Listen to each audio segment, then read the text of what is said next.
Welcome to an in-depth exploration of the making of Nirvana's seminal album Nevermind.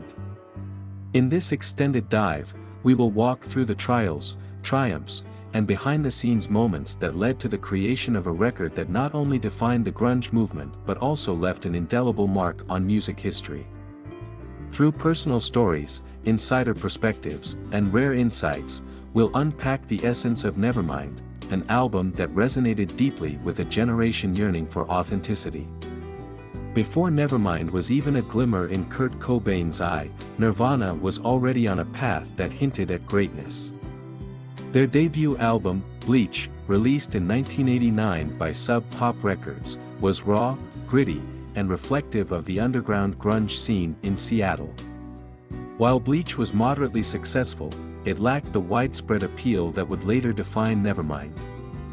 Cobain, however, was already envisioning a sound that would marry the aggression of punk with the catchy hooks of pop, a sound that would eventually become Nevermind. Cobain's vision for Nevermind was ambitious. He wanted to create an album that was accessible yet uncompromising, blending the abrasiveness of his punk influences with melodies that would stick in the listener's mind. He was determined to push beyond the boundaries that Bleach had set, both musically and lyrically. In one interview, Cobain said, "I wanted to write more songs that would be popular, songs that kids could enjoy. I was tired of being underground." The band's signing to DGC Records, a subsidiary of Geffen, marked a turning point.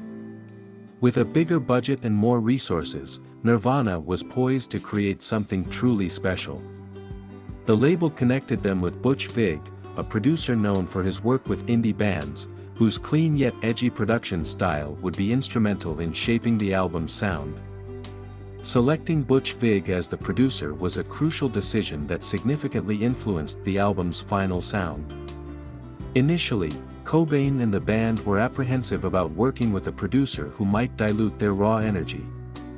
But after hearing Vig's work with Killdozer, they felt he could strike the right balance between maintaining their rawness and achieving a polished sound that could appeal to a broader audience. Vig recalled his first impressions of the band, noting their powerful energy and Cobain's uncanny ability to blend melody with raw emotion. Kurt had this intensity that was impossible to ignore. Even in the rough demos, you could tell there was something really special here. "My job was to capture that and not mess it up." The initial plan was to record at Smart Studios in Madison, Wisconsin, where Vig had worked previously. However, after signing with Geffen, the band decided to move the sessions to a more professional setting. They eventually landed at Sound City Studios in Van Nuys, California, known for its analog sound and unique recording environment. Sound City Studios, with its now legendary Neve 8028 console, provided the perfect environment for Nirvana to bring Nevermind to life. The studio had a reputation for its warm, punchy sound, which was precisely what the band was looking for. The Neve console was integral to capturing the raw energy of the band while still delivering a polished final product. For Nirvana, recording at Sound City was a significant step up from their previous experiences. The studio's history and reputation brought a level of seriousness to the project. However, Cobain was never fully comfortable with the idea of recording in such a professional setting, fearing that it might lead to a sound that was too polished, too far removed from the gritty aesthetic he loved. Despite these concerns, the sessions at Sound City were highly productive. The band worked quickly, often laying down multiple takes of each song.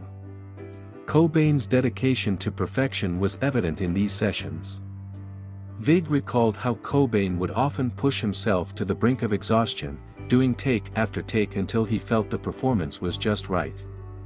"Kurt was driven in a way that I hadn't seen before. He would keep going, even when his voice was shot. He knew what he wanted, and he wasn't going to stop until he got it." One of the most significant aspects of the Nevermind sessions was the band's commitment to achieving a sound that was both heavy and melodic. Cobain was deeply influenced by the Pixies and their use of the quiet loud quiet dynamic, which became a hallmark of Nevermind's sound. This approach is most evident in songs like Smells Like Teen Spirit, where the verses are subdued, almost introspective, before exploding into a powerful chorus. The creation of Smells Like Teen Spirit is a story in itself. Cobain famously described the song as his attempt to rip off the Pixies. The song's iconic riff came about during a jam session, with Grohl and Novoselic immediately recognizing its potential. The track was one of the first to be recorded during the sessions, and its energy set the tone for the rest of the album. Butch Vig has often spoken about the intensity of the sessions for Smells Like Teen Spirit. There was something electric in the room when we recorded that song. It was like the air was charged with this incredible energy.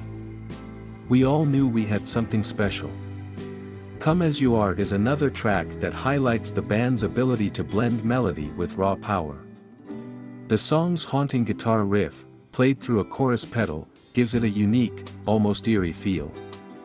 Cobain's lyrics, which he described as contradictory, reflect the duality that runs throughout the album: comfort and discomfort, acceptance and rejection.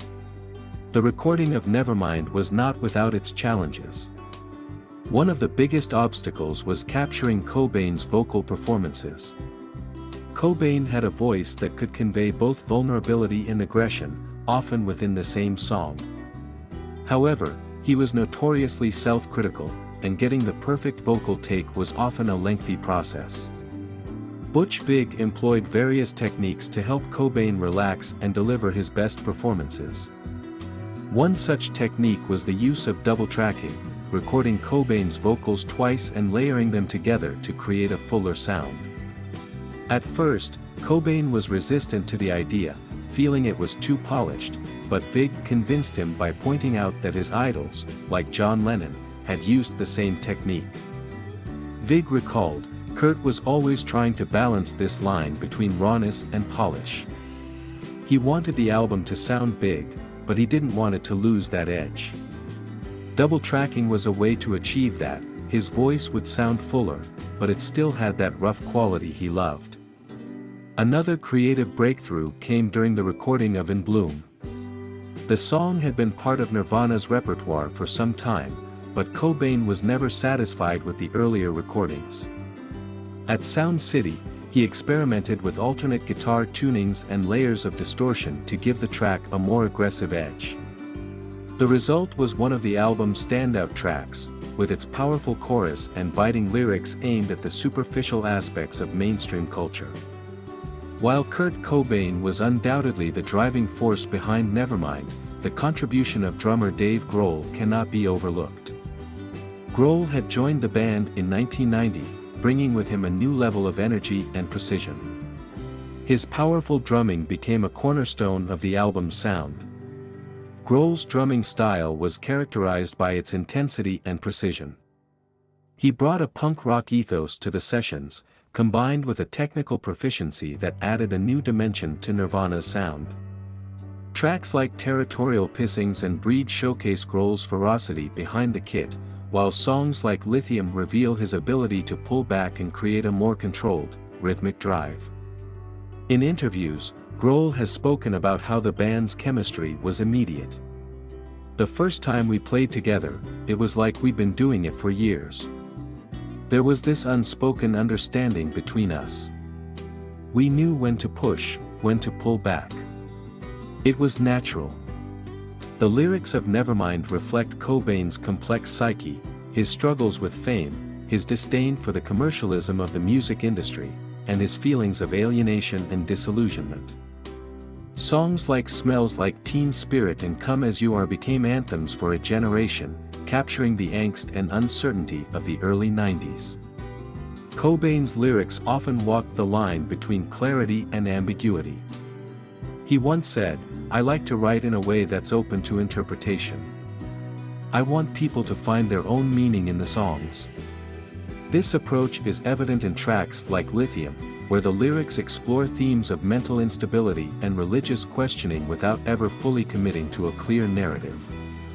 Polly, one of the darker songs on the album, was inspired by a real-life incident in which a young girl was kidnapped and tortured. Cobain wrote the song from the perspective of the victim, using sparse lyrics and a haunting melody to convey the horror of the situation. The song's stark, acoustic arrangement stands in contrast to the rest of the album's high-energy sound. Cobain later described Polly as one of the most difficult songs to perform live due to its emotional weight. Another notable track is Drain You, which Cobain claimed was one of his favorite songs to perform. The song features a chaotic middle section with noise effects created by various objects, including rubber ducks and aerosol cans, adding a layer of experimental sound that was unusual for mainstream rock at the time. Cobain once said, "There's so many songs that I've written that I know are just as good, if not better than, Smells Like Teen Spirit. Drain You is definitely one of them." The album cover for Nevermind, featuring a naked baby swimming towards a dollar bill on a fishhook, is one of the most iconic and instantly recognizable images in music history. The concept originated from Cobain, who was inspired by a television program about water births. The image was intended to be a metaphor for capitalism and the loss of innocence, encapsulating the themes that run throughout the album. The cover was not without controversy. Initially, Geffen Records expressed concerns about the nudity, suggesting that the band might want to alter the image. However, Cobain insisted on keeping it as is, famously stating that the only compromise he would make was to cover the baby's genitals with a sticker that read, "If you're offended by this, you must be a closet pedophile." Ultimately, the label agreed to keep the cover as Cobain intended, and it became a defining image of the 1990s. When Nevermind was released on September 24, 1991, the initial response was modest, with the album debuting at number 144 on the Billboard 200. However, it quickly began to gain traction, largely thanks to the explosive success of the single Smells Like Teen Spirit. By January 1992, Nevermind had knocked Michael Jackson's Dangerous off the top of the charts, a feat that no one, including the band, had anticipated. The sudden rise to fame was both exhilarating and overwhelming for the band members, particularly for Cobain. While Grohl and Novoselic were more comfortable with the attention, Cobain struggled with the pressure and expectations that came with their newfound celebrity status. He famously said, "I never wanted to be a rock star. I always wanted to be a punk rocker who had a lot of room to grow." As the band toured in support of Nevermind, tensions began to surface. Cobain's health issues, exacerbated by his growing heroin addiction, and his ambivalence towards fame made life on the road difficult. The band's performances were often marred by Cobain's erratic behavior, leading to cancelled shows and strained relationships within the group. Grohl later reflected, "The pressure was immense. We were on top of the world, but it felt like the ground was constantly shifting under our feet." Nevermind is more than just an album, it's a cultural touchstone that reshaped the music industry and captured the ethos of a disaffected youth. Its influence can be seen not only in the success of subsequent grunge bands but also in the broader shift away from the highly produced, image-driven acts of the 1980s to a more raw and authentic approach to music. The album's success also brought attention to the Seattle music scene, helping to propel bands like Pearl Jam, Soundgarden, and Alice in Chains into the mainstream. In many ways, Nevermind acted as a gateway, opening the door for a new generation of alternative music that prioritized substance over style. But the legacy of Nevermind goes beyond its musical impact. It challenged industry norms, questioning what it meant to be a rock star and redefining the relationship between artist and audience. Cobain's introspective and often confrontational lyrics resonated deeply with fans who felt alienated by the superficiality of mainstream culture. Cobain's tragic death in 1994 added a bittersweet element to the album's legacy, cementing Nevermind not just as a triumph of music but also as a poignant reminder of the personal toll that success can take. As Dave Grohl put it, Nevermind was this incredible, lightning-in-a-bottle moment. It was the sound of a band capturing something real, something raw. It was about the power of music to connect, to heal, and to change lives. And that's why it still matters. The making of Nevermind was a complex, often chaotic process that involved a blend of raw talent, intense creativity, and relentless pursuit of perfection. From its modest beginnings to its unexpected rise to the top of the charts, the album's story is one of transformation, both for Nirvana and for the music industry as a whole. Behind every iconic track and every memorable lyric lies a story of struggle, of tension, and of the relentless drive to create something that mattered. Cobain, Novoselic, and Grohl didn't just make an album, they captured a moment in time, a feeling, and a movement that would resonate for decades to come. As we look back on Nevermind, we're reminded not just of the music, but of the profound impact that Nirvana had on the world. The album's enduring appeal is a testament to the power of authenticity, to the importance of staying true to one's vision, and to the timeless nature of music that speaks from the heart. Thank you for joining us on this journey behind the scenes of Nevermind, an album that not only defined an era but also continues to inspire and connect with listeners around the world. Don't forget to like, share, and subscribe for more music history insights.